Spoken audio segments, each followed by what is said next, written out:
দাদা এই নিন টাকা, আপনার ফুচকা অনেক সুন্দর ছিল। ধন্যবাদ দাদা। দাদা আপনার ফুচকাটা খুব ভালো ছিল, আমি তো আপনার ভিডিও দেখেই এসেছি। ধন্যবাদ দিদি আপনাকে অনেক। হ্যাঁ হ্যাঁ।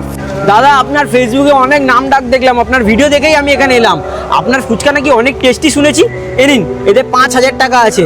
এইটা আমার বোনের বিয়ের জন্য আপনাকে বুকিং করে গেলাম। আমার বোনের বিয়েতে কিন্তু আপনাকেই ফুচকা বানাতে হবে। হ্যাঁ, আপনি কিন্তু সময় মতন চলে আসবেন। হ্যাঁ আচ্ছা আচ্ছা ঠিক আছে। আচ্ছা।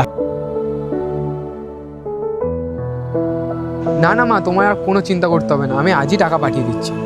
হ্যাঁ মা, আমার ব্যবসাটা খুব দারুণভাবে চলছে, আগের মতন দাঁড়িয়ে গেছে। হ্যাঁ মা, আরে আর বলো না মা, একটা দিদি আছে, ওই দিদিটা আমার। এখান থেকে আমি এই মুহূর্তে ফুচকা খেয়েছি, প্রচন্ড ভালো, খুব ভালো টেস্ট। তো আপনারা যে যে চাইছেন এখানে এসে ফুচকা খেতে পারেন। সবাই সেই ভিডিওটা দেখে আমার দোকানে আসে ফুচকা খেতে, প্রচুর ভিড় হয় মা। সবাই তো প্রশংসাও করে আমি নাকি খুব ভালো ফুচকা বানাই। আর তুমি চিন্তা করো না, আর তোমার চিকিৎসার খরচা আমি পাঠিয়ে দিচ্ছি। হ্যাঁ রাখছি।